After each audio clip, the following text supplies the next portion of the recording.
Jackson trying to escape and run for it, and he's got it and more. Lamar Jackson down the sideline. Will they give it to him? They will. Touchdown, Baltimore.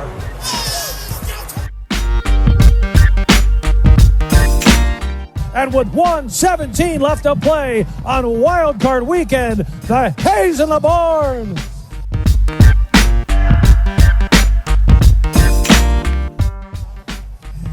Oh my God! I wish you guys could. I wish we had a camera in here so you could see what we're doing. We're just a bunch of clowns in here. How much fun is that?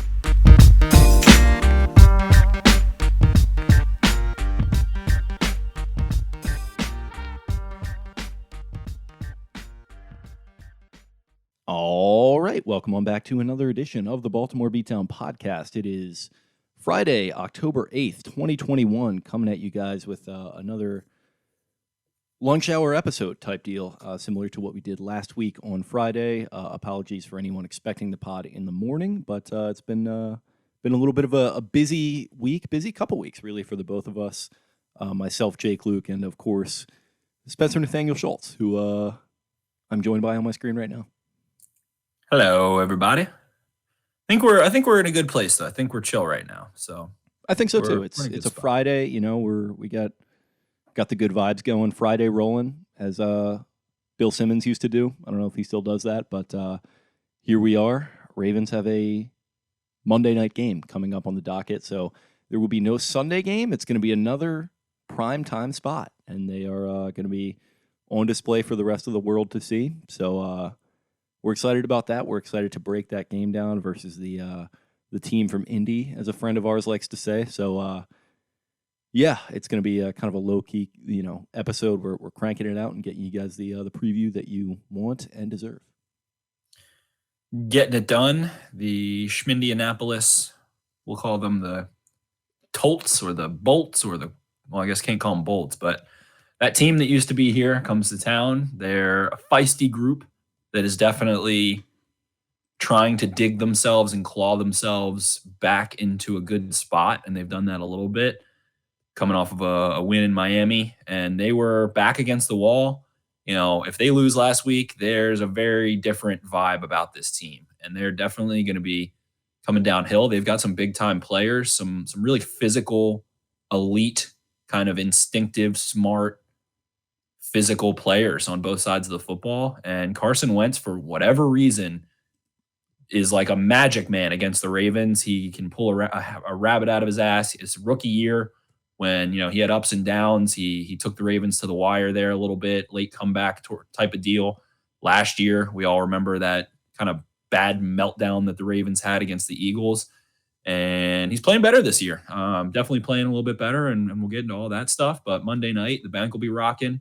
They're going to be whistling for Omar again, for Michael K. Williams, and going to be a lot of fun. And I tweeted earlier this week and was like, these rookies must be like, wow, is this what playing in the NFL is like? You play primetime every week? 3 out of 5 games. It's crazy. Yeah, it really is. And the weirdness of the schedule as far as home and away goes, I mean, those rookies, to your point, have played in M&T Bank Stadium exactly once, I guess not counting preseason. So that would be, twice?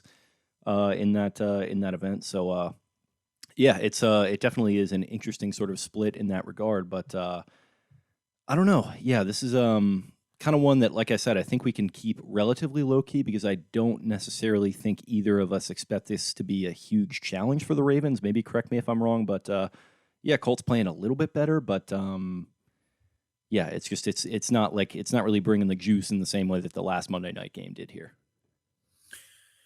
Yeah, I think like I said, I think it's a scrappy team, and they can definitely, string a couple drives together, but I just don't know that they have any real threats on the offensive side of the football. We'll get into it. There's a couple guys, couple dudes. Their defense has been, below their expectations, but they've got some horses, and they're missing Quentin Nelson. Their tackle situation's a little messy, so I could see this game being pretty competitive until the point where the Colts make a mistake, and a bad mistake in a key spot. Let's say, the Ravens have a touchdown lead in the second or third quarter, something like that, a turnover, a fumble, a sack, something of that sort. We'll get into predictions and all that stuff, but let's talk about the Colts offense. Yeah, so jumping into that, I guess we could also start with the injury report a little bit, because you mentioned Quentin Nelson's not going to be playing. Nyheim Hines did not participate in practice as of Thursday, nor did Braden Smith, a tackle. I'm not sure. He's not their starter, is he?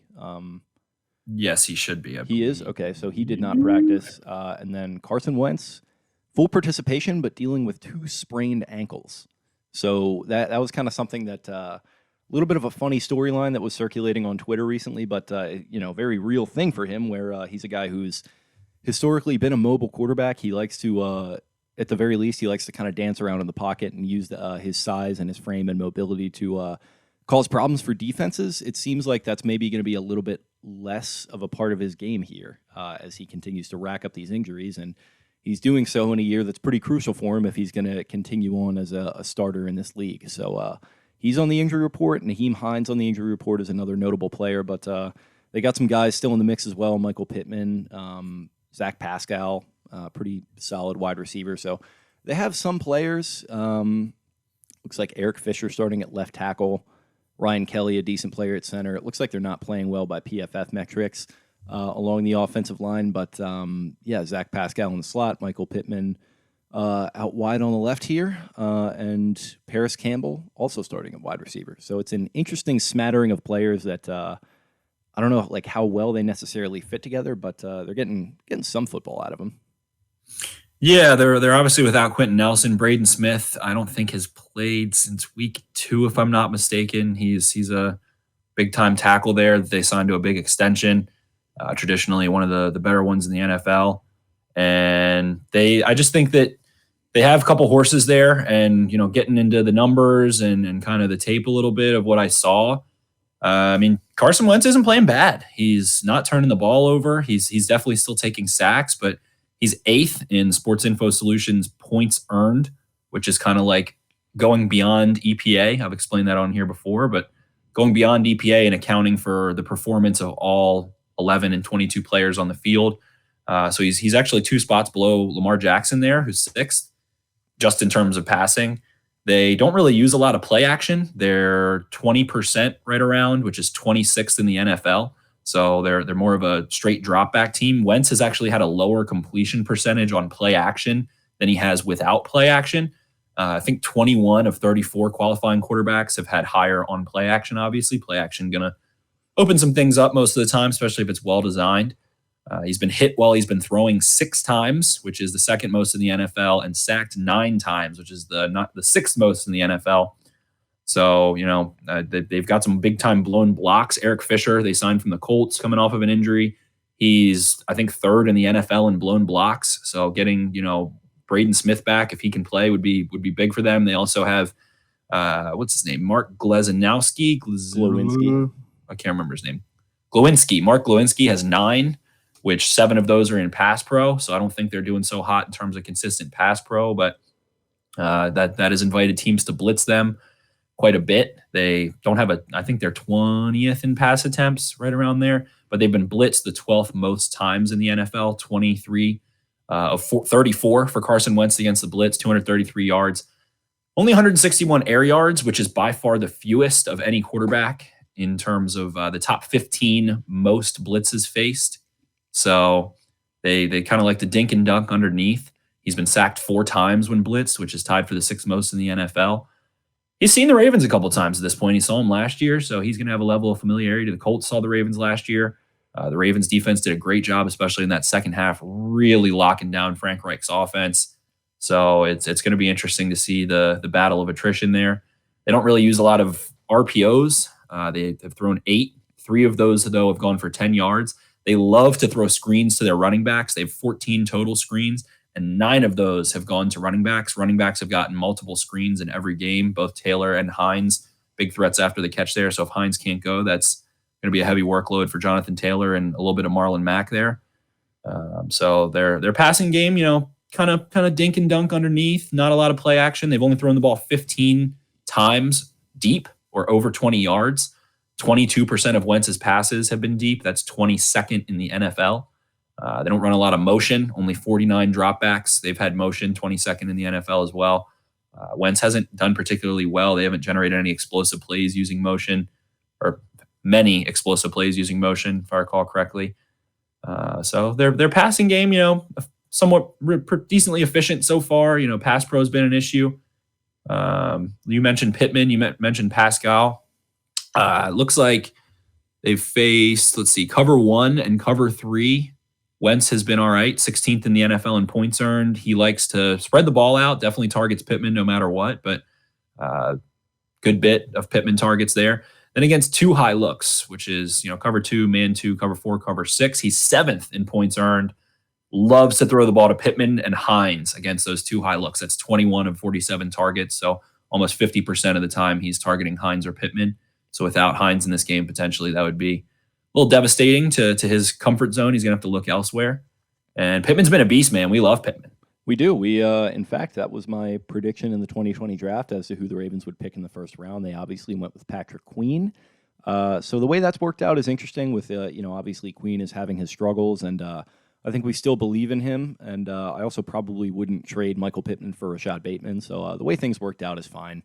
But it's interesting you mentioned that that's the way they operate, because I think a lot of people do look at Wentz as this physically gifted dude, and he is, and that's what he was drafted upon. But when the issues physically and mentally seem to compound, I think there is a lot of intelligence in the idea of, we're going to run less play action. We're going to make you rely less on your physical ability. We're just going to be straight drop back in some respects and just make you hit the open guy who's kind of in front of your face. And I don't have his passing chart or anything in front of me, but just from what I've seen from them, it does seem to be a bit more of a simplified game. And I wish I had had the chance to sit down and watch some of their stuff. I hadn't quite yet. I had a really kind of busy week, to my point that I was talking about as we opened the show. But yeah, I'm interested to see how they attack a Ravens defense that has shown a lot of complex stuff throughout the first couple weeks, to some success and to some, not success. But they looked pretty damn good against Teddy Bridgewater last week at pretty much everything the Broncos tried to do.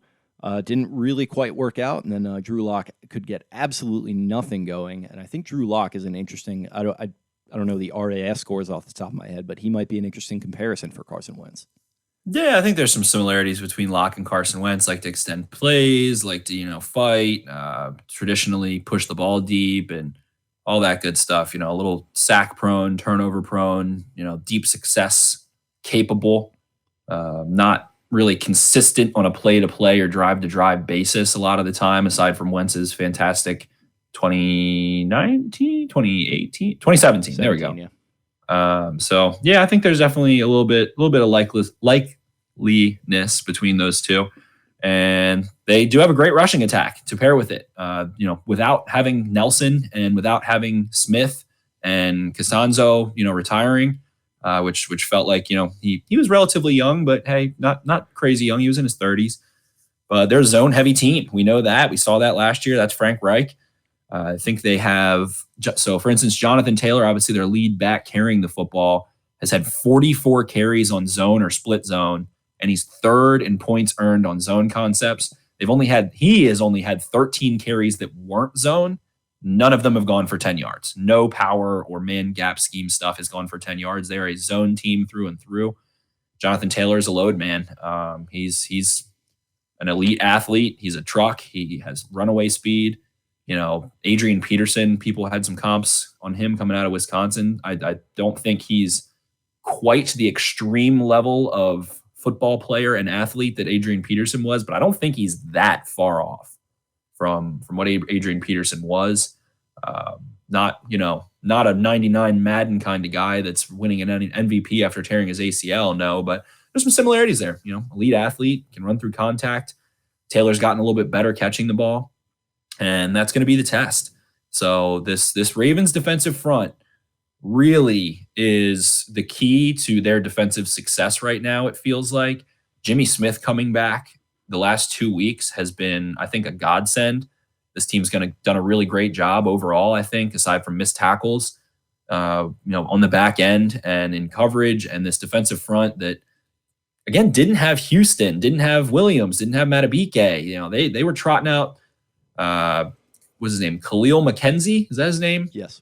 I think he's Reggie Khalil McKenzie, who played something. admirably. Jelly Ellis, Broderick Washington, Calais Campbell. That's all they had in Detroit. People forget that.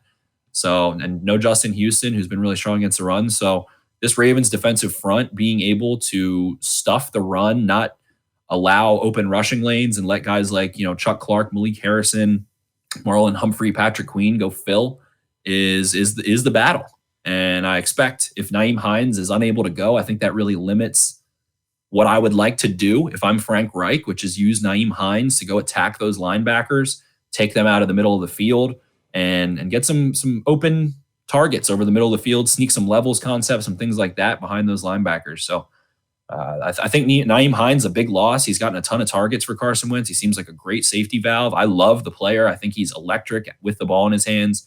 Great all-time quote talking about how every time he goes back to return a punt, he says, I'm willing to die, or I don't care about my life, I think is actually what he said. Yeah, him and I think him and Kyle Shanahan and Justin Fields have to do some sort of panel discussing some of the ideas that they're putting They should together. do a pod. They should do a mini-series podcast. Yeah, I mean, that would be maybe a little bit of a dark listen, so don't Kyrie count me. Irving maybe on there. Yeah, don't count me as somebody that will be listening to that, but those guys are really getting into some interesting shit, it sounds like.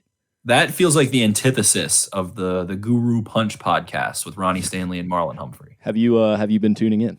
No, I have not listened to any of it. I just listened for the clips on social media. It's I Marlon listen to Humphrey. I don't know if I could listen to that for 15 straight minutes. I listened to both episodes that have released so far in full, and it is 100% what you would expect. Yeah, Ronnie I don't Stanley know. is an incredibly smart guy by the sound of it. Marlon Humphrey is a smart guy in his own way, and they're the perfect sort of personality pairing. I think it's unironically a good listen. Okay, I'll give it a listen. Marlon he yells. He's a yeller, and I'm a yeller. We on the pod account, I won't say who, but we posted a little tweet about how it was on brand for him to wear his jersey to a high school game. We got we got a little bit of pushback from somebody within the Ravens organization, and that's totally fine. Maybe we were out of line or whatever, but I would not back down from that. I think that's something he would have done even if the community relations team had not provided him that jersey. I concur there. I concur there. That's what I was getting at. But yeah, interesting guys. And Ronnie Stanley in general, I'm just very curious in terms of why they don't need the roster spots. When have you ever heard the Ravens say they don't need the roster spots? No, and he's not going on IR. Like Wolf goes on IR. I just have never heard the Ravens say we don't need roster spots. No, and you would think.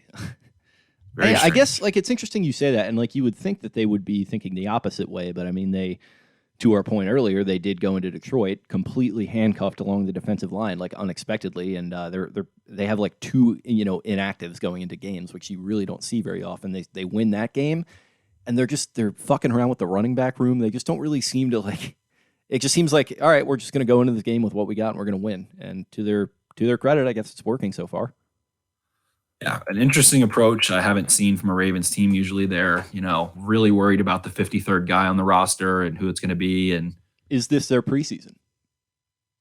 Kind of. This has been kind of a trial and error period. This has been like the beta testing, I would say, for the Ravens over the first month with the guys that they lost, the guys that they brought in, the running back room, the offensive line, the secondary to a degree. So we'll call it the beta testing, and I think they're done beta testing now. There's a little more left in that running back room.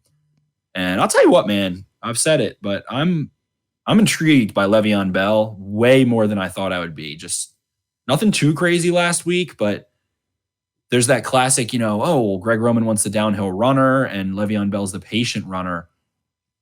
But it's in this offense, just the couple reps I saw, Le'Veon is so unorthodox. He's such a unique mover. The way he kind of keeps very his feet upright, and it's a good word. It's aesthetically not something that you would expect to see. Alex Collins has that to him a little bit. Just very unorthodox movements. Kind of the high steps, the way that he stands up, kind of tall. It's Well, what Le'Veon seems to love, and I've never really examined him because he was a Steeler, and I just was like, oh, he's a great player, whatever, fuck him.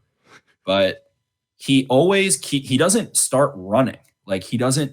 He's advancing towards the line of scrimmage with both of his feet split. Like he's going to do he skips basically. He kind of and he starts a skirt, and that gives him the ability to keep these little movements, these head fakes, these little jerky movements that are really tough to read as a second level defender. If you're an unblocked linebacker, you've got to be patient too. But that doesn't mean he can't hit it. Once it's there, he hits it, he lowers his shoulder. We didn't get a chance to see what he has in terms of contact balance or just like play strength still, because that used to be, his signature as a physical runner. But I'm interested to see. He can set up some funky stuff. I think he's just tough to read as a second level defender and can set up some holes, set up some blocks that way. And do the Ravens want him to press downhill? Yeah, I think he can, though. I think he just does it in a very unorthodox way. And he spends time behind the line of scrimmage, but he's not the runner that is, post ankle Jamal Lewis or anything. Like, he's not stopping his momentum, or he's not a back that always wants to get out of the hole he's supposed to go to. Like, there's not a lot of deviation in terms of like yards or feet that he moves out of his path. He stays on the line and waits for it to set up. So I'm just really intrigued. I went back and looked at, I was like, oh, that spin move he had, the face mask that should have been called last week. I was like, I wonder how many missed tackles he forced last year on the Chiefs. He had 100 touches, forced, I think, 18 missed tackles between catching the ball and running the ball, which was ahead of some pretty notable guys, more than like Zeke or in terms of like percentage of missed tackles forced. I don't know if I watched all his snaps with the Chiefs when they signed him to the practice squad, but I went back and watched a good bit, at least most of his touches, and like the burst and the explosiveness, like after he comes out of his breaks, isn't like really there anymore. But like the patience, it'll really help you out. And I think based upon what we saw, he never was a long speed guy though. No, he wasn't. But like I'm just saying, kind of the explosion out of that, like kind of skipping thing that he does. It's not quite as like super. He's not able to apply force and shoot out of a cannon. Yeah, but what it does help is it helps an offensive line that does not have a ton of pop in the running game right now. So like, maybe the holes aren't there necessarily in the way that you would be used to them to be for the Ravens, but he's in the patient running style. I think it's an interesting and pretty good fit for an offensive line that might need some help in opening up lanes in that regard. It's a style that is so unique, and that we just haven't seen a Raven that runs like that, really. I mean, I would say this is not a one-to-one comparison, but the only person I can think over the last couple of years, I mentioned Alex Collins. They're not the same. Collins always wants to cut back against the grain like crazy, but the only kind of unique movers they've had, I'd say, would be probably Lamar as well. So just having another changeup kind of guy that's funky in terms of run style and able to make some interesting movements is, I don't know. I think it's fun to watch. I think it could be successful. Outside run concepts, that's probably like, for instance, the Ravens run that touchdown with Latavius Murray out of split back last week, and he, just presses the trigger and runs as fast as he can up the sideline and beats some angles there. Murray's, in his 30s now. He was a guy that ran 4.3 at the combine, but I don't know if we'll see Le'Veon Bell doing a lot of that, but between the tackles a lot, and I like what we saw in pass pro, and I think he's a very willing blocker and just an all-around good football player who doesn't have the juice he used to have for sure. But I was wrong. I was not really interested in him at all. I didn't want them to sign him. He's been a guy who's thrown some shit fits, and I'm based on just 4 touches, so maybe I'm just going too far with what I saw, but I think he can have a very real role and be a really nice piece in this offense and help them be successful. Yeah, I mean, everyone talks about the Patriots being the place for like malcontents to go and like kind of, fit into the culture. But like weirdly, that hasn't always been the case in New England the same way people kind of say that it is. I feel like you talk about the Ravens, like Marcus Peters is one guy who stands out. There are a couple other guys throughout their history that they have done this with. And especially with the fact that I think Le'Veon's smart enough to know that he's not like a centerpiece guy anymore. I don't think that's going to be as much of an issue as I think you were worried about. So, yeah, I think he is an interesting fit. And I guess that kind of does naturally throw us into the Ravens offense versus their defense. So, Ravens offense trending upwards at 10th in DVOA right now, 17th in the pass, 7th in the rush, which is interesting considering the production. Going up against Indy's defense, which, let me pull it up here, they're 21st, 26th against the pass, 5th against the rush. Yeah, they've let up 11 touchdowns through the air, which is tied for the most in the NFL, which is crazy because they actually have only seen 110 passing attempts against them, which is they're 30th in the NFL. It's the third fewest passes thrown against the team. 75 of them have been completed, so teams are completing high 60s there. 11 touchdowns. They picked the ball off 3 times. They have 2 dropped interceptions. They've defended 7 passes, and they've had 3 pass interference penalties totaling 62 yards. In terms of points saved against the pass, they are 4th worst. They've saved 10 points, so they're positive, but they're not doing much to help themselves out. EPA per play allowed is positive, which means that they're not doing well. They are the 7th highest in EPA per play. They have allowed a boom on 31%, which is like a 1 EPA generated, 1 point on a play, and a bust on only 15.6%. So that's not relatively high. It's towards the middle of the pack. So they're getting beat, man. I don't love this Colts pass defense, and I think that the Ravens, are going to continue to be able to do some things and beat some guys up in the pass game. They are traditionally a very single high heavy team, so they've had 110 passes thrown against them, cover 1 and cover 3. They have defended, let's see, where did they go? I'm blanking out here, bad radio. Where the hell are Colts? There they are, 26, so 48% of the time, just about they're in cover 1 or cover 3. So it's about 50-50. They're playing a pretty heavy split there. In terms of man coverage, they are running cover 1, cover 0, cover 2 man. Not a ton on just 24 of those. So a very zone heavy team, a lot of zone. And that's what limits Lamar Jackson more than playing man. So they have that going for them at least. And I'm not sure that they'll be able to do that in this game, but DeForest Buckner, a problem up front as usual. They've got some ballers. I think Kwity Paye has been hurt. I'm not sure if he's going to play in this game. I didn't see their injury report. He is on the report. He is listed as, well, he did not practice with a hamstring. So a little limited there. Interested to see what they're able to do in terms of rushing the passer. The big question mark for the Ravens is Alejandro Villanueva, who was limited, correct? Did not practice. So that would be a huge loss. Andre Smith going for the Ravens, unless they kind of shock everyone and put Adrian Ely out there in his first game, which probably is not.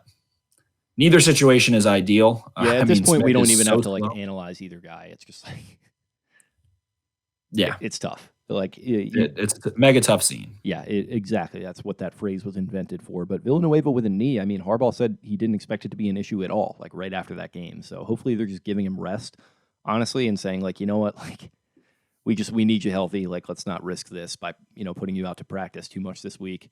Which, like, to the point we've been talking about with Lamar, maybe that's what they're doing with him, where he's like been taking Wednesdays off. It sounds like that wasn't the case this week, but he's definitely gotten a lot of vet days anyway. Yeah, I mean, vet days for Justin Houston and Jimmy Smith, who didn't practice. Geno Stone with a thigh did not practice. Deshaun Elliott with a quad did not practice, who did not play last week. So I thought Deshaun Elliott did practice. It says DNP right here. So for Thursday? Yes, I think this is the most recent one. That might be Wednesday. Yeah, I'm pretty sure he practiced Thursday. Okay. So, yeah, I mean, it would be good to get him back in the mix, but it just feels like, to our point about the way that they're messing around with the roster and they're messing around with the running back room, it just feels like they are in that experimental stage still, like we talked about, and kind of doing what they're doing with the injury report. Like, they have every right to be confident in themselves and how things have played out because they're at 3-1 after what was a gauntlet of an opening schedule, and they have even more free reign to do that, I think, with a 3-game home stretch heading into the bye. And it sounds like maybe they are going to start experimenting even more because, not to bury the lead on the offensive side of the ball, sounds like Rashad Bateman has a big chance to make his debut on Monday night. That'd be sick. That'd be very cool. I would also understand if he does not, and it feels like if he ultimately ends up playing against the Chargers the following week, a little more of a tough matchup to make that debut, but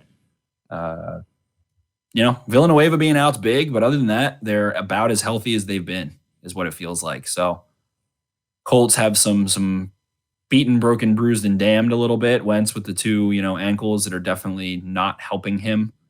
But interested to see how Lamar kind of progresses here. This run game actually gets an extra day to get these backs a little more integrated and continue that. At this point, Murray is probably starting to feel comfortable in a lot of calls. They're leaning on him a little bit more. And there's been a little time, like we said, Le'Veon hasn't had many touches, but they definitely are giving him touches in practice, Freeman, and then we'll see what goes on with Williams. But it's just very interesting times. I don't know. Freeman hasn't had a lot of touches either, but I think he had a little burst on one run there. I think he's got maybe a little bit more juice than people think. Not a ton, but a little teeny tiny bit more than people expect. So this long week will be nice for the Ravens to continue to lick their wounds and self-scout and plan and plot moving forward. They're going to be home for a long time, which helps, not wasting days traveling at all, which is a major benefit for a team that needs more continuity, more practice days, more reps, more film room, all that good stuff. Yeah, they do. And it feels like they're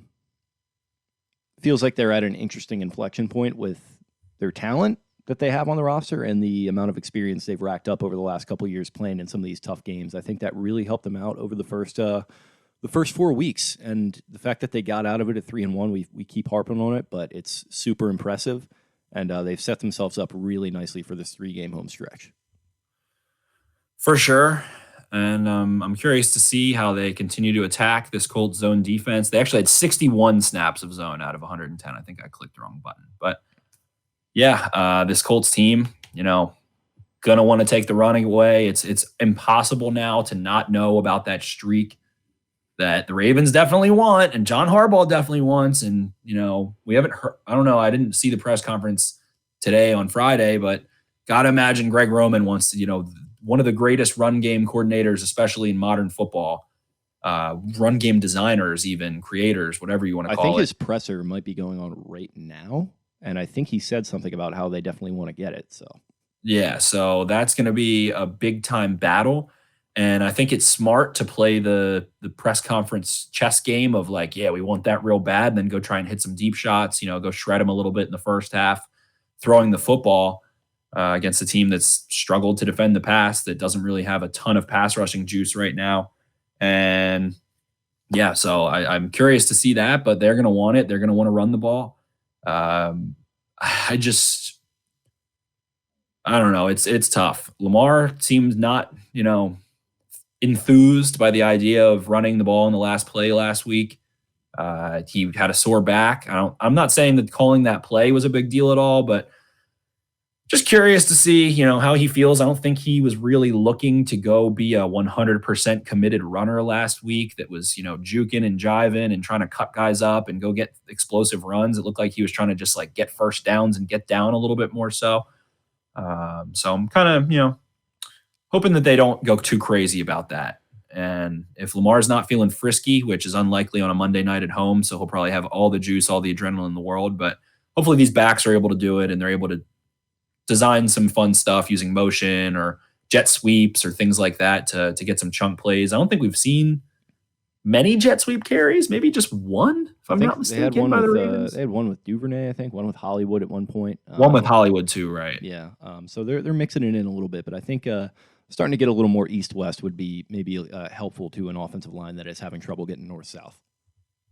For sure. I think that's a good way to attack it. And let's see here. Receivers have carried the ball for the Ravens. I think it's just those two. Let me double check. I have one. I think Watkins maybe Hollywood must have been somewhere funky on the field, but yeah, definitely at least Watkins got one at some point. Maybe I'm misremembering.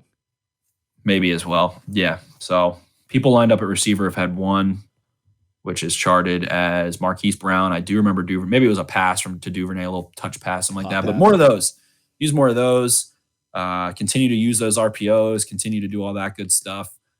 I think that the Ravens are doing a great job spacing-wise right now. I think Keith Williams and T. Martin have definitely helped the Ravens receivers, plus Sammy Watkins being a vet that has some big-time juice a bit, able to really spread the field out and make zone defenders need to cover a lot more ground in their zone, which leads to easier throwing windows. Ultimately, we're not seeing those plays that result in two receivers being within 5 yards of each other over the middle of the field and allowing, one guy to cover two receivers or two guys to cover three receivers, anything like that. So spacing is definitely a lot better. I expect the Ravens to continue to attack that. And let's see. I mean, let's see some trick plays, man. Like, this is the game you want to go get the rushing record. Well, pull out the bag, Greg Roman. Let's have some fun on this one. It's Monday night. This is the time to, unleash some trickery that would result in people running the ball, some double reverses, things like that. Make this defense really work side to side. And if they got the big boys on the field, make them run, see if you can wear them down, put the ball in Duvernay's hands, put the ball maybe in Prochet's hands, Watkins' hands, Brown's hands, everybody's hands. Mark Andrews, even have him run a tight end jet sweep, something like that. So I'm curious to see what they do to get this rushing record. And the Colts are going to want to stop it. They're a good rush unit. They're, disciplined. They've got Buckner in there who can wreck shop. Beyond him, they've got Darius Leonard who can wreck shop. And they've also got, Julian Blackmon back there who can make some plays against the run. And they've got some bigger type bodies in the secondary that can do some things. Rock Ya-Sin, from what I recall, is a strong run defender on the perimeter. Boykin would be curious in this game to throw the horse out there to go block. If he's, maybe able to be active and they choose not to have Bateman hurry back. So interesting spot they're in with those receivers and what they're going to do. Tylan Wallace, definitely the odd man out, who's not going to be activated. But I don't know. These receivers, it feels like they like what's going on, and they might be just kind of waiting to see if somebody gets banged up and needs to go on IR or something until they activate them, until kind of maybe that 2 or 3 week mark hits. So curious to see how that plays out. People trash on Miles Boykin to an insane degree at this point. If Miles Boykin is your 7th wide receiver that you're considering maybe activating, you're in a pretty good spot with the wide receiver position, no matter what anyone says about the Ravens and the wide receiver position, people getting all snarky. They invested this offseason after all the bitching that we did, and I did, frankly, about how they needed to do that. They did it, and it might have cost them a little bit along the offensive line or some other spots they could have invested, but it's paying dividends right now. They needed this help in the passing game. It's helped them through this initial stretch where they haven't been able to run it as effectively.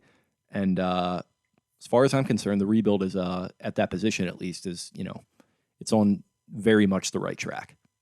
The pass game in general, are they invested in the receivers, the coaches, bringing in a vet, bringing in a rookie, 2 rookies.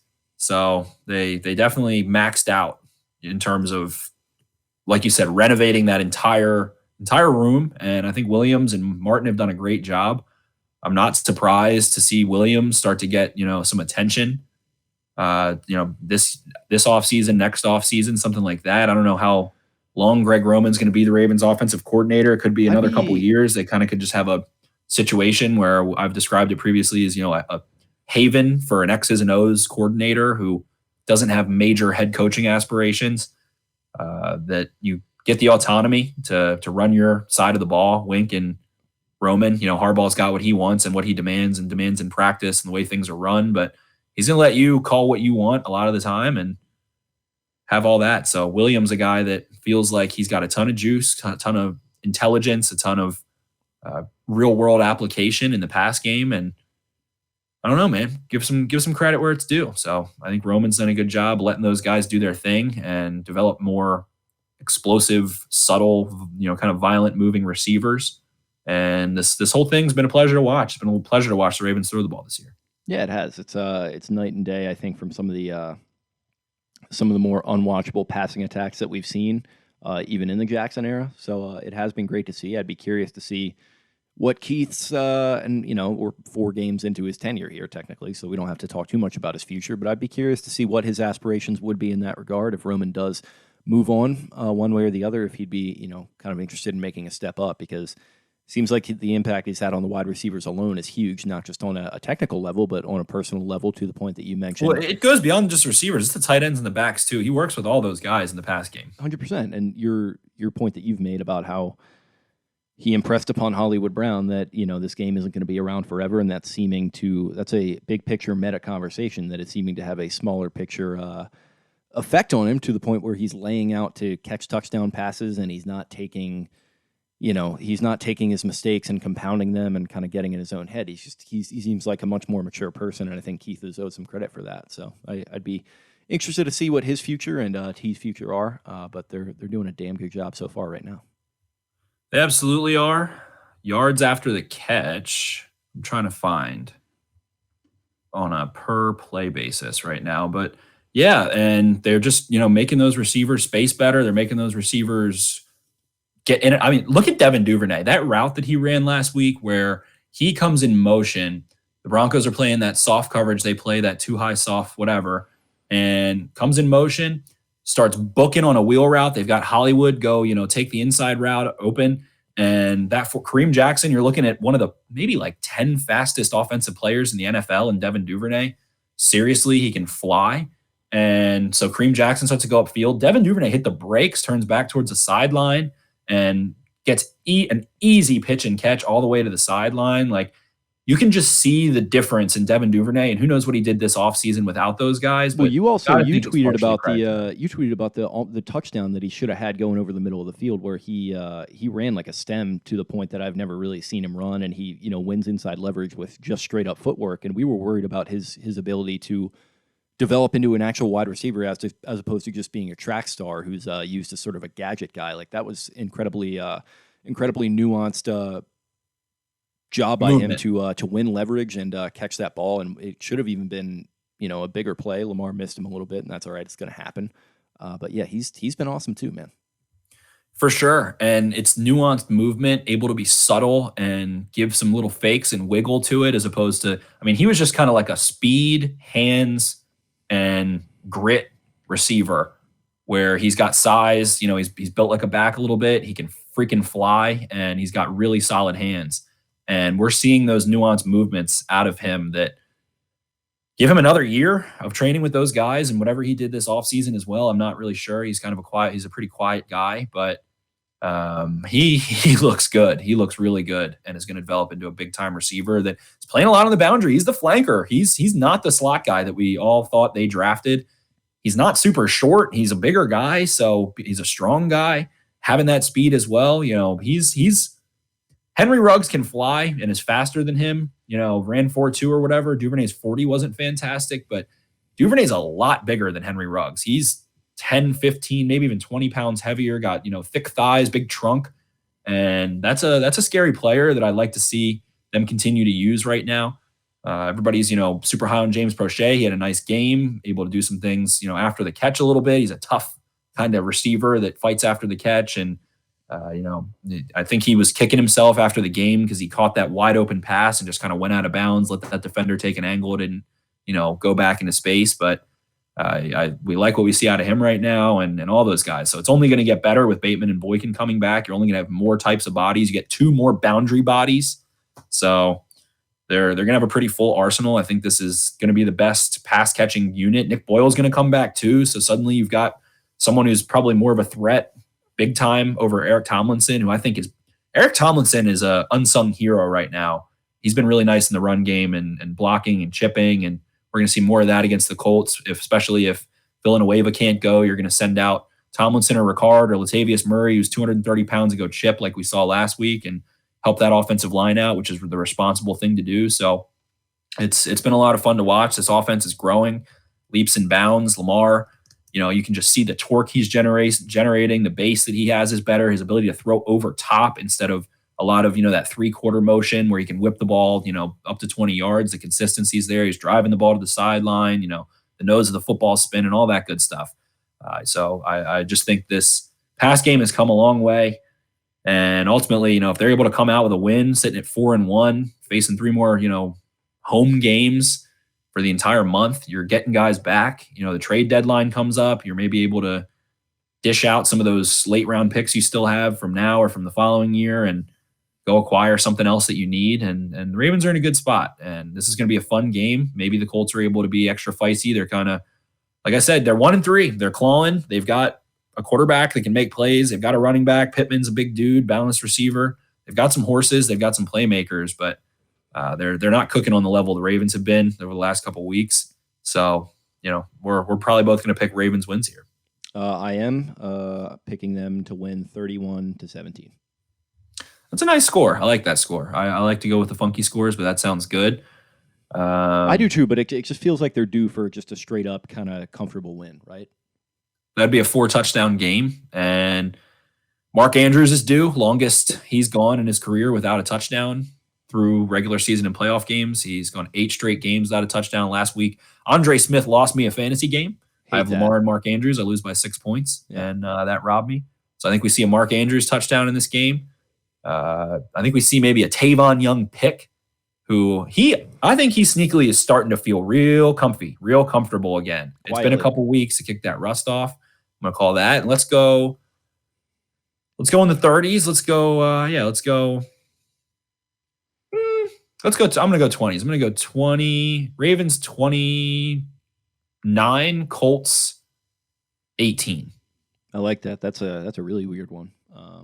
Might be a scoregami. So very cool. Very good stuff, bud. And we are on record for another Ravens win, putting them at 4-1.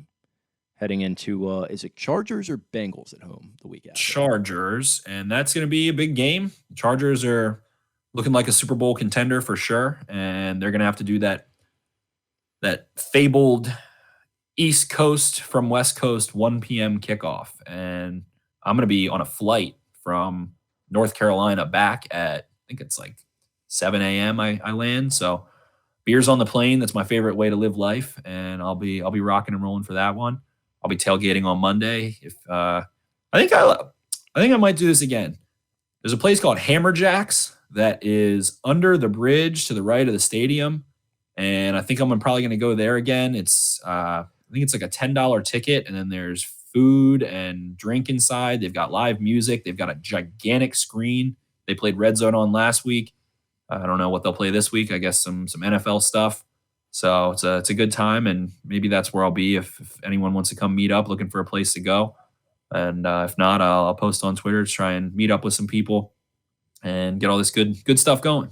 Yeah, I'll be working from home, but probably attempt to clock out a little bit early, and I'll be in attendance as well with a friend of the show, Eric, again. So hopefully we can meet up at some point, maybe meet some listeners again. I know you had the pleasure of doing so last time we got out there, so I'd love to do that. So if you see me there, you see Spenny there, say what's up, and we'll buy you a beer or something. So good times, getting back to the bank, having some fun, and the Ravens are having some fun as well at 3-1, and it sounds like we both think they're going to be 4-1 heading out on Monday night. But until then, you guys enjoy this weekend of whatever you got on the docket. You enjoy your Sunday spent with Mr. Scott Hansen, and you enjoy the Sunday night game in the lead up to yet another Monday night game. And enjoy these primetime games while you get them, because it's not always a guarantee that you get 4 or 5 every year like the Ravens have been recently. So enjoy them. Enjoy life, and we will talk to you guys again next week. I'm sure we'll have some sort of hopefully coherent recap posted on Tuesday. If, depending upon the sobriety of both of us and the quality of that episode, maybe we'll come back with another deep dive at some point midweek. I do have a little bit of a guest lined up for Monday afternoon who's going to be good, something different. It sounds like you might not be able to join that one, but if not, whatever, I'll put it together and we'll get something cooking for that maybe at some point midweek as well. So in that respect, we'll talk to you guys then, but appreciate you listening, and peace out. Final comment, as Greg Roman walked off the podium, he had 2 words for the decision to extend the Ravens' 100-yard rushing record on the final play. No brainer. No brainer. No brainer. See ya. Arrivederci.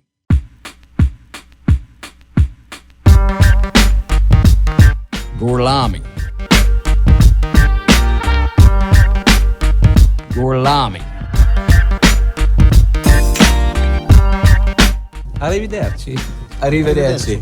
Arrivederci. Arrivederci.